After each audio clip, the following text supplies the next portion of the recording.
স্বামীর ইনকাম কম হলে স্ত্রীকে ধৈর্য নিয়েই সংসার করিতে হয়, তবেই সংসারের শান্তি এবং উন্নতি হয়।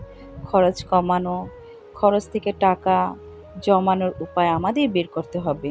বর্তমান সময়ের সঙ্গে তাল মিলিয়ে চলাই বুদ্ধিমানের লক্ষণ।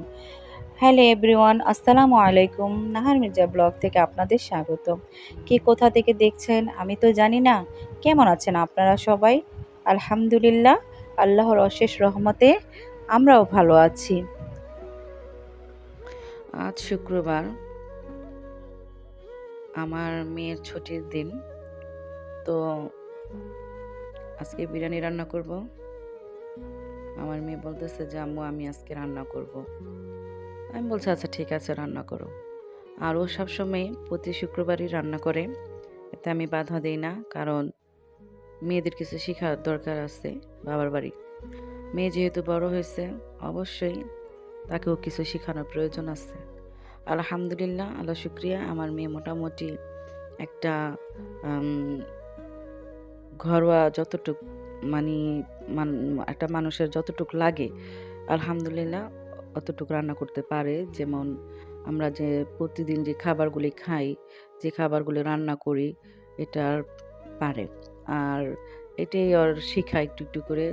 আর যখন একটু করে রান্না করবে, ভুল হবেই, আর এই ভুল থেকে শিখবে নতুন করে, যে আজকে আমি ভুলটা করছি, আগামীতে এই ভুলটা আর করবো না, এটা বেশি হয়েছে, এটা কম হয়েছে, এটা বুঝা নিবে।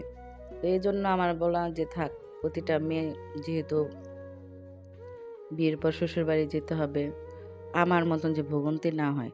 আমি যেরকম একটা সময়ের পর যে বাবার বাড়ি একটা এক প্লেট মানে কখনো দিয়া খাই নাই, বা এক গ্লাস পানি গড়ায় খাওয়া হয় নাই, মানে এই সময়টা আমি পাই নাই। তো একটা সময়ের পর যখন আমি লেখাপড়া করতাম, বাড়িতে আসলাম, আম্মু দিত না কিছুই করতে। আর আমরা করার আগে উনি কইরা ফেলাইতো।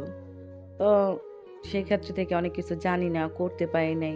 হয়তো পারতাম, যদি আম্মু অসুস্থ হয়ে থাকতো, তো আলু ভর্তা বা ডাল বা ভাত, তাও অনেক কষ্ট কইরা। ভাত তো রান্নার পর ঠিকই কখনো দিতে পারতাম না। তো এখন তো মেয়েরা মোটামুটি মাশাআল্লাহ অনেক কিছুই বোঝে। ওই ক্ষেত্র চিন্তা করে মনে করেন যে আলহামদুলিল্লাহ, ওই নিজের ভোগান্তিটার কথা চিন্তা করে যে না, আমি একটা সময় যখন আমি ফার্স্ট শ্বশুরবাড়ি রান্না করি, তখন আমি অনেক কিছুই পারতাম না। তখন আমি মসলা বেশি দিয়ে ফেলতাম। অথচ আমরা ঝাল কম খাই বাবার বাড়ি। আমার শ্বশুরবাড়িরও সবাই ঝাল কম খেত। তো সেক্ষেত্রে আমি আবার মসলাটা প্রচুর দিয়ে ফেলতাম, বুঝতাম না। যদি আমি বলতাম কাউকে আমাকে একটু শিখিয়ে দাও, বা আমি এটা পারি না, বা আমাকে এটা কিভাবে করতে হয়, এটা কাটা কিভাবে কাটতে হয়, বা এটা কিভাবে কি করতে হয়, পারতাম না। তখন মানে উনি আমাকে দেখাইতে দিত না, আর উপহাস করত। তো তখন আমার আবার একটা এমন জিদ জাগছে যে আমি পারবো না, এমন কোনো কাজ নেই, হয়তো আমি দেখবো শিখবো। আর আমি পারিব না শব্দটা আমার জীবনে আমি পছন্দ করি না। সবাই পারলে আমিও পারবো। আচ্ছা আমি জানি নাই, দেখি নাই, এখন তো দেখবো। কিন্তু সুযোগটা কখনো আমাকে দিত না। তবে আলহামদুলিল্লাহ, আমার বাবার বাড়ি আমি কোনো কাজ শিখে আসি নাই, কিন্তু আমার শাশুড়ি থেকে আলহামদুলিল্লাহ আমি অনেক কাজ শিখছি। উনি আমার এই হাতে ধইরা ধইরা অনেক কিছু শিখাইছে, অনেক কিছু। আমার প্রথম জীবনের, প্রথম সংসার জীবনে উনিই আমার প্রথম মাস্টার। যে আমার চুলাত জাল ধরাইতে হইব কিভাবে, তারপর সকালবেলার চায় উঠাইতে হইব। তারপর আপনার মনে করেন অনেক কিছুই। মানে এত সুন্দর কইরা, কইরা গুছায়, গুছায় শিখাইছে। মানে আমার মা তেন আমি যা না শিখছি, আমার শাশুড়ি থেকে আমি তা শিখছি। তো এজন্য আলহামদুলিল্লাহ আমি শুকরিয়া যে আর কিছু হোক বা না হোক, আমার জীবনের কিছু ডিসিপ্লিন তার থেকে শিখছি। আর এটাই আমি মনে করি যে সবচেয়ে বড় পাওয়া।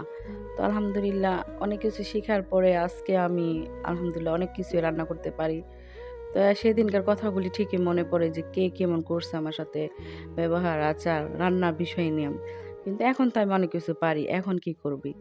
তো সবকিছু মিলাই, তবে আলহামদুলিল্লাহ আমার শ্বশুর বা আমার শাশুড়ি কখনো রান্না নিয়ে আমার কমপ্লেন করে নাই। তুমি এটা কিভাবে রাঁধছো? কেন রাঁধছো? মজা হয় নাই বা ঝাল বেশি হয়েছে, কখনোই বলে নাই। এটা একেবারে সত্যি কথা। তবে বলছে চেষ্টা করো ঠিক হয়ে যাবো। তখন তো আমার অনেক যথেষ্ট মায়া করছে, আদর করছে। আর আমার অনেক আদর করে নিয়ে আসছিল। তো সেই আদরে একটা সময়ের পর মানুষের চক্ষু নজর লাগিয়া যায়। তো সবকিছু মিলাই আলহামদুলিল্লাহ এখন ভালো আছি। দোয়া করবেন আমার শাশুড়ির জন্য। উনি আর দুনিয়াতে নেই। আল্লাহ তাআলা যেন তার জান্নাতবাসী করুক, দোয়া করি।